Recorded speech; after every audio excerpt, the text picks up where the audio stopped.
کہتا سما کلدا ابل امر وقان غیر اہل لہو، پھر اس کے بعد میرے باپ نے یعنی یزید نے اس خلافت کے اوپر قبضہ کر لیا، وہ اس تخت کے اوپر بیٹھ گیا،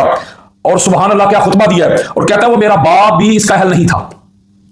یعنی جو اس نے قبضہ کیا اس تخت کے اوپر، یہ جو خلافت کے اوپر اس نے قبضہ کر لیا ہے، نہ میرا دادا اہل تھا، اور اب کہتا ہے نہ میرا باپ اہل تھا، یزید،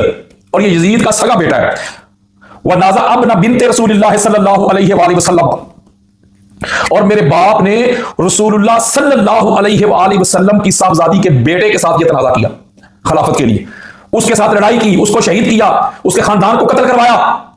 دیکھیں اس بندے کے دل میں آقا علیہ الصلوۃ والسلام کی اہل بیت اطہار کی کتنی محبت ہے۔ فَكُسِفَ عُمْرُهُ وَانْبَتَ رَاكِبُهُ وَصَارَ فِي قَبْرِهِ رَهِينًا بِذُنُوبِهِ، وہی لفظ اس نے استعمال کیے، یہاں تک کہ اس کی اولاد ختم ہو گئی، اس کی عمر ختم ہو گئی، اور وہ مر گیا، قبر میں چلا گیا، اپنے گناہوں کے باعث وہ قبر میں قید ہو گیا، یعنی کہہ رہا یزید میرا باپ، یہ خطبہ دے رہا ہوں یزید کے سگے بیٹے کا۔ ثم بقا، پھر اس بچے نے رونا شروع کر دیا، وقالا، پھر کیا کہا، ان من اعظم الامور علینا،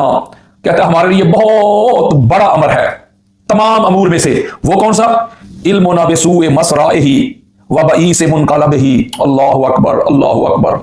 وہ کہتا ہے یہ ہمارے لیے بہت بڑی آزمائش تھی، یہ بہت بڑی تکلیف تھی کہ ہمیں اس بات کا علم ہو گیا، ہم نے جان لیا کہ وہ جھوٹے تھے، وہ غلط تھے، وہ نہل تھے،